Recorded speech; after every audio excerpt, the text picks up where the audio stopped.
We have Marcelle Allen today. Welcome to Crow Tribe Conversations. Marcelle is already a dear friend. We have some common people. That's how a lot of times folks get connected. One of the best ways to get connected is somebody you both know. And right away, our first phone conversation, we had some connections that made me go, wait a minute, she thinks about things differently. And I've had this idea since then, we got to get her on the Crow Tribe because I really want people to learn about, what? That's different. Let me learn more about that. So we're just going to riff, maybe 10 minutes, maybe an hour, but we're going to keep this digestible for you folks. We'll see. So thank you for having me. Welcome to the party. Yeah, Cheers. Beautiful home. We're here, and this is what I call the new year, because I'm always about the school year is the new year. It's early September. We got a beautiful day outside. We're still sipping hot tea, so that's what we do. So what do you want to? We can do anything you want to do. Well, you know my favorite networking question, right? Which I think we asked when we first spoke. Did I ask you what your definition of financial joy was? You remember that? Financial joy. That's what, an oxymoron or counterintuitive comparison. It's a thing. It is a thing. So that's her thing. Maybe that's her one thing. My favorite financial joy. Your definition. What is my definition of financial joy? Peace. Exhale. I like that. Which is what I strive for. Okay. And I'll just to kind of punctuate my favorite thing. A lot of people that in my industry, they're trying to make a bunch of money. That's a good thing. But there's 2 points when I meet potential clients. If at some point and we're talking and they go, Brian, I never thought of it that way before. We get them thinking differently. But this is my favorite thing, is when they do just their shoulders come down and they, oh, Brian, I feel so much better. Thank you. We're going to be fine. We're going to be good. We don't, whatever problem comes up. That's my thing. Peace of mind. Love and it. I got a pretty high percentage of either a hug or a little tear or something, or that's not at all what I thought, Brian. Right? So that's my thing. I love that. When they just exhale and and then we just take care of business indefinitely. So how about you? Well, I wrote a book about it because I wanted more people talking about it. To me, I defined it initially as knowing how to generate $5,000 in any given month. If you had to, if you lose a spouse, if you lose your job, if you want to start a new gig, could you go out and make $5,000? And for some people, really easy. For a lot of us, there's a lot of moving pieces to that conversation. So I try to help people navigate those conversations with my marketing business. But to me, it's not about finance. It's more about sales and marketing. So the book is a little bit confusing. So sometimes I have to, But even the title is attention getting. Yeah. It's kind of, what? That's a thing? Yeah. Because once I learned how, I was like, I know how to hit my goal. When you worked for years and years and years and you didn't know how, and all of a sudden it clicks. I know how to make money. I know how to hit my own quota. That's exciting. So that number in particular, or is that kind of arbitrary? I mean, whether people want $20,000 or $10,000 or $5,000, but to me, it's like, if you can get to $5,000, you can get to $10,000, right? But if you can't get to $5,000, 10 or 20 is out of the question. So it was just a number. But it was the skill of knowing, how do I use my sphere of influence? How do I collaborate? How do I leverage video and do a podcast? How do I speak confidently? How do I follow up and not forget about people? There's a lot of moving pieces in that conversation. So I just like to have it. So do you want to, my recommendation is, one thing, not try to solve the whole conversation in one conversation, solve the whole problem in one conversation. We can do this some more later, but I would like for people to get a little bit of a sense of that. In fact, since you mentioned the book, I'm going to skip ahead with a couple of graphics here because, first of all, point out she's on all the social media stuff. So go find them and we'll post stuff later. But if you wonder, how do I get a hold of Marcelle? You can just go to nlwbc.org. We're going to connect it because that's what we do here. But we'll come down and the concept of Dreamosity is what she's talking. What a great title, right? Yeah, so that's my business. Been around for 16 years now. So helping people navigate the internet to win. And in the website it says training services. Well, that almost sounds a little. So you're going to teach me how to drive a car while you're training. But I really like these first 3 words. Tell your truth. Why? Say more about why that's there. Why is that your thing? So much of good social media is storytelling. And if we don't have a why or a story or a reason behind what we sell, it's kind of like, well, what's the point? Why couldn't I just buy it off the shelf?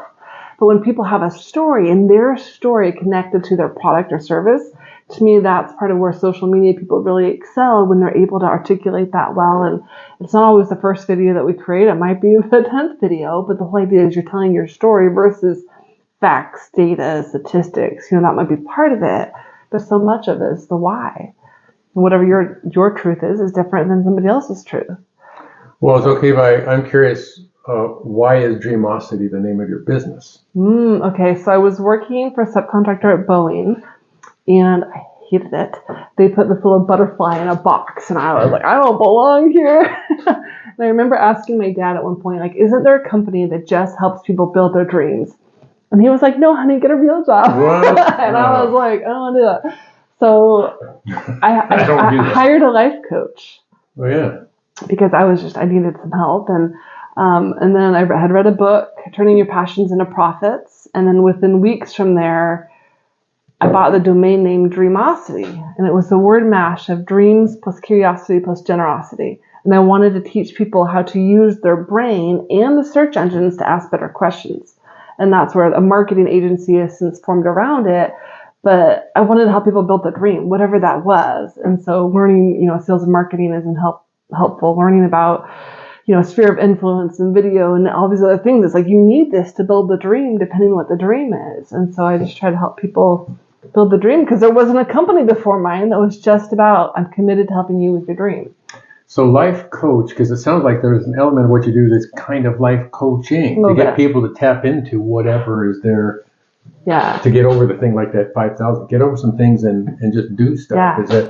How is it different than life coaching? That's a good question. So when I hired my life coach, what I had learned is that our brains are like search engines, and any question we ask it, it's going to give you an answer. So if I say, what was great about your day? You're going to have an answer. Well, and if I say, well, what's wrong with you? You might have a list of that too. But that's like totally the wrong direction. And so once I learned questions can really lead the conversation, then those questions just become a tool versus what's wrong with me, or how do I get out of this, or how do I, those are terrible questions, right? So part of it is, it's like a wellness conversational tool of how do I ask great questions to get people to work toward the dream.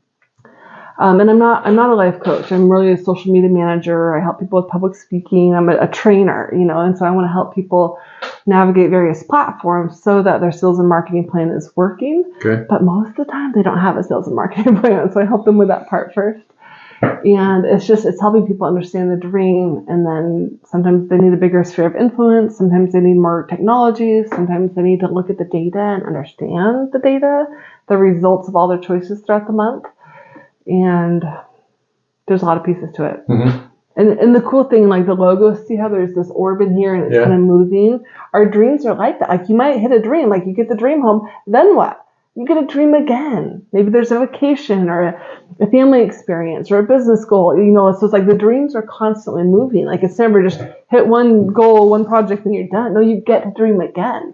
That's the really fun part when I see people evolve, and it goes from, you just need to kind of survive and stabilize to let me do great things in the world. And that's when it's fun. Is there, what are the ages? What is the demographic of the kinds of people who work well with this kind of mind-cracking attitude? So a lot of my clients are probably 10 to 30 years older than me. So a lot of wise people, I would say.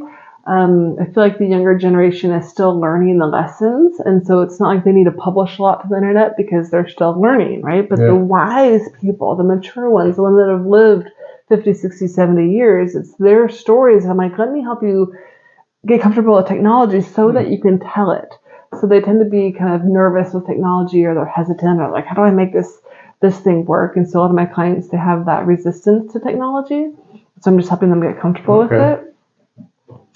But they also have a story. A lot of my clients have a book or 3 books, or they've got a keynote, or they've got a course, or they've got wisdom, right? So not just the product brands, but people or message-based brands. I love those.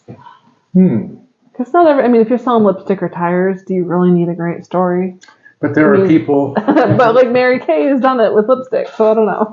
There is boring stuff, like I've talked about, among the most boring kinds of product by descriptive, the insurance industry, and yet they've got brilliant marketers. Yeah. The insurance commercials are, we know about the caveman and the lizard and Flo and Peyton Manning, whatever, and they kind of these little things that stick, so that when people think they want that. So I'm intrigued with that. Those who make something boring, anything that gets my attention.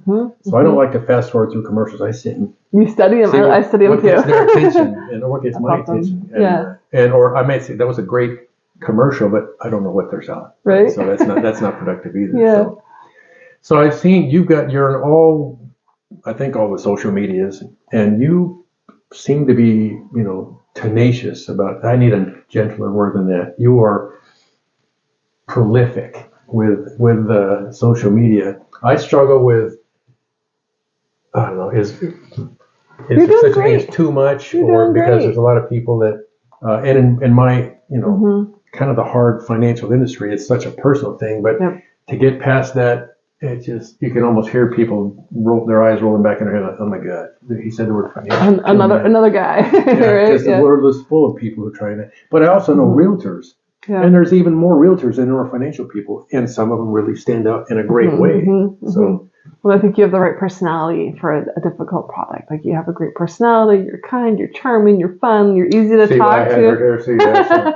But that's important, because it is kind of a tough topic, and a lot of people don't want to think about death. And for me, my husband died when I was 31, so like life insurance was a thing, and I'm so grateful that he had it. But a lot of people don't, they think, oh, when I get to 50, when I get to 60, I'm like, if you can drive, you should have insurance. Like, if you can drive, if you can walk out of the house, I mean, we all want to get to, 95 or whatever, but things happen. Yeah. Life is not always fair. Yeah. And I think we should at least be prepared. Well, you don't have to convince me. So I know. Came at the industry with a little bit of cynicism, so let me bring something different that I was experiencing. I suspect you got the same approach to how you do everything, because what you're talking about, anybody's dream, anybody's industry. So you've been the PNA group, for instance. Yeah. In fact, let's take a little pivot to that. That is in fact, I'm going to jump ahead, because we'll come back to the book, because that's an important thing. Get the book. But network different or differently, I don't know. Expand your business network and your net worth, right? That gets attention. And we're talking about PNA Northwest. Yeah. What is that? So it's one of my most profitable networking communities. I'm in a lot of communities, but this one is my sales force, right? So I'm the president of Digital PNA, which is where you're a member. And I love it, because we're a virtual chapter, but the whole idea is we are training each other to be an extension of our sales force. And for me, who one used to hate sales, and two, now I have a sales team. Are you kidding me? Fantastic. And so for me, I probably get 20 to 80% of my business from PNA and W, and have consistently on and off for the last 7 or 8 years. So I'm a huge proponent of it, because y'all know people, and if you can send them my way, I win. If I can send people your way, you win. And that's just it's a wonderful culture. And the other thing too, it's great for like public speaking. Like, I don't know if I ever told you this, but my very first presentation, I was like stories and talking over people and, big. And they were like, we don't really know what you do. Yes, I can so relate. Here's an idea for your next presentation. And so the next, a couple months later, I came back with a different presentation, and I crushed it, because they had given me feedback. Because I was talking up here, and they're like, we just need to know some basic stuff, and everyone's got their own blind spots, so that coaching of, hey, maybe try it this way. That's phenomenal. Did you get that from the digital group, or I know that they're all the others that are rather amicably interwoven, which is not typical, say BNI. Yeah. Kind of, well, and I've watched Brian Trendler go up from 1 chapter to now 12 or 13. Yeah. So it's grown. Part of that's because social media. So I've been proud to watch it grow, because I know that wouldn't have happened. And part of it was COVID, but a lot of it was, hey, there's a lot of people out there that let's do this in Mukilteo. Let's go to Snohomish. Let's do a virtual chapter, because that was my idea at the time. I was working from home, and I was like, why do we need to keep it to a city? I want to sell anywhere. And that's how I'm here, right? Because that was the fit that I had since I lived. Yeah. You're out in, what do you call that area? Because I refer to it as North Lake Washington, which is kind of where my network, which is just unaffiliated, kind of Kenmore, Bothell, and then it started to expand, and now it's quite expanded. But Snohomish County, Bothell, Mill Creek. Okay. Yeah, they're right next to Kenmore. I love Kenmore. So we'll. So I wanted to also bring that in, because that's an example. What I'm trying to evangelize, I like that word, but to interconnect the community and have that those interwoven relationships. So I don't want to use the time without talking more about the joy, because it looks great. I've read it. I did it in one sitting. I went through, as soon as you told me about really? it. Well, yeah. Good. So, I'm a reader. That kind of things that get me to think differently, and just the title got me thinking differently. And we will post. You've got I can't think of it now. You've got a very clever website that takes people to the book. Say what it is, and we'll put it on here. Yeah, makedecisionsfaster.com/free, and I'll get you a free copy of Financial Joy. Makedecisionsfaster.com. So you'll see that at the bottom of the screen when we put this out. Yeah. So even that, what? I love that title. So Make Decisions Faster. So was the quickness of a decision? Say more about that. How you came up with that? Because even that process sounds like there's a different way of thinking just to come up with that. Yeah, well, in the book, what I did was I created data art at the time. I didn't even know what data art was. I just was creating visuals to tell stories better. And so for me, an essay is to give you a lot of information, whereas doing data art is designed to help you make better decisions or make them faster and be more grateful for the opportunities we've had.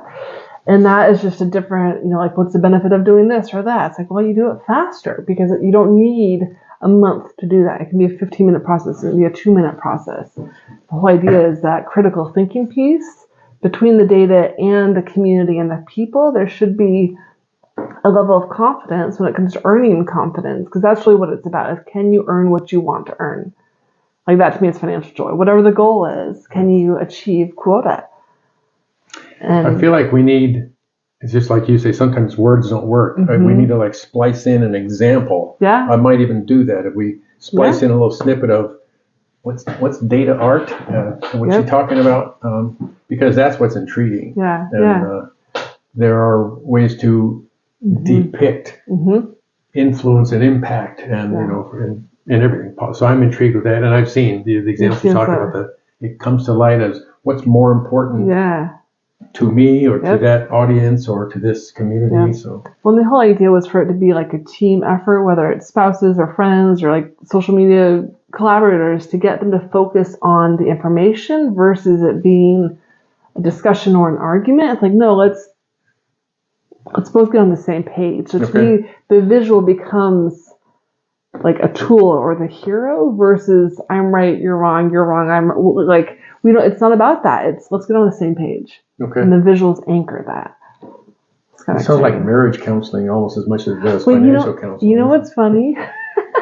My new office building, half the office is therapists and half of them are financial advisors.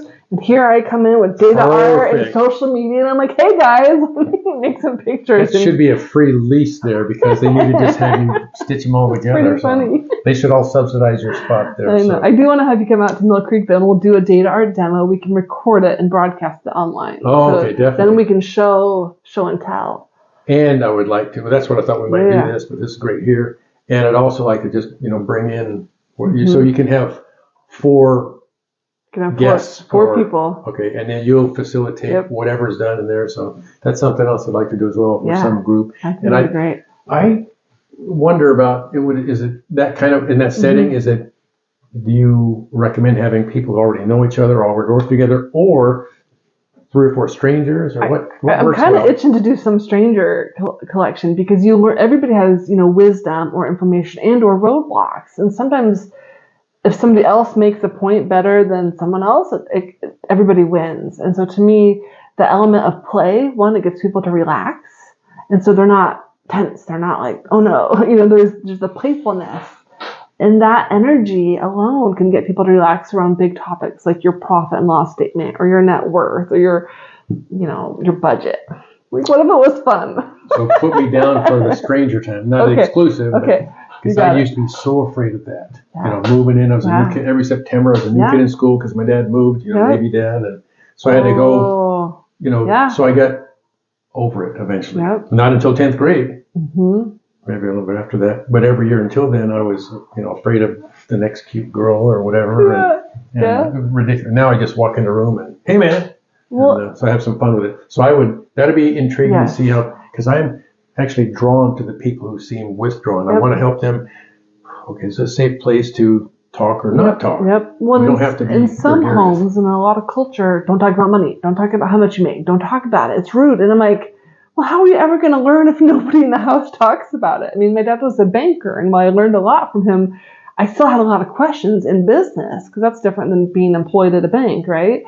But to me, I'm like, if we don't learn, we're going to be out of business, or we're going to be sad, or whatever. So I'm like, let's make it okay to say, I don't understand. Can you show me again? Or can I double check that I know? Because to me, that's when you can teach it to somebody else, then you know that they know. If you just say, oh yeah, I understand. And I'm like, show me. Like there's a different level of confidence when you're able to teach it to somebody else. Kind of attention to that. I feel like in my industry, if I can't describe it in a level that a fifth grader would get, then I don't really know what I'm talking about. And I think that's a problem in my industry. People use acronyms and big words because they want to impress, And I want people. I'm old enough now. I don't have to impress anybody with anything. But let's just help you figure stuff out. Yeah.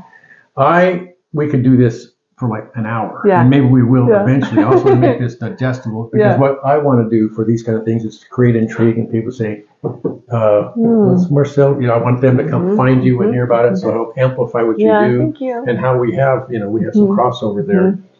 The thing, we refer to this. So I'm going to come back to one of the things that I like to ask. There it is. I have a couple books that I've read, that things like Atomic Habits, for instance, which is an easy read, because when you get down to what are you doing? Eventually things happen. And I think there's an example of maybe a habit, the smallest little habit that is part of your data art, but what's something the most impactful habit? That's not the thing necessarily, but that could be anything. Mike, you were curious about what's a Marcelle-ism, or something that, if I were to ask somebody else, like maybe your dad, so what's her thing? What's her reputation? What is she known for? That's what I'm. I mean, you can get back to me. We don't have, Well, so one of the things I always tell people is doodle the data, which is a creative approach to looking at any information, whether it's a budget or some spreadsheet. But it's like, if you can redraw or doodle something, again, you're playing versus calculating big information. So if you can doodle it, even like a storyboard, or like the P&L with the Cash Creator tool that I have in Financial Joy. And part of the doodling to me is, I am thankful for, I am grateful I'm glad I got to speak with. Like, so you're literally recollecting or, thinking about who you spoke with gratitude, or I got to ask for this, or I got to make this pitch, or I got to send this invoice, or this money came in. It's literally looking at it with eyes of appreciation. And also, it's sometimes a good remember of like, oh yeah, I got to follow up with Johnny. Like, I talked to him, I said I sent an invoice. Did I actually go full circle? So to me, it's a gratitude practice to doodle the data. Doodle the data. That's easy fun to say. Even. It's kind of fun. It is. So let's kind of tidy things up. We'll get all the contact information so people can. I would love for you to get a hold of Marcelle and ask questions, because she's easy to talk to and fun to listen to, and recommend making the connections. We're all in the same geographic area, but in the chapter of P&A that we're both a part of, it's anywhere, because we're digital. We can meet in person, but there's this thing called Zoom. We just invented. So it's just easy to connect. So I recommend that. And we'll put it on the screen. But to get a hold of you I'm going to go back to your.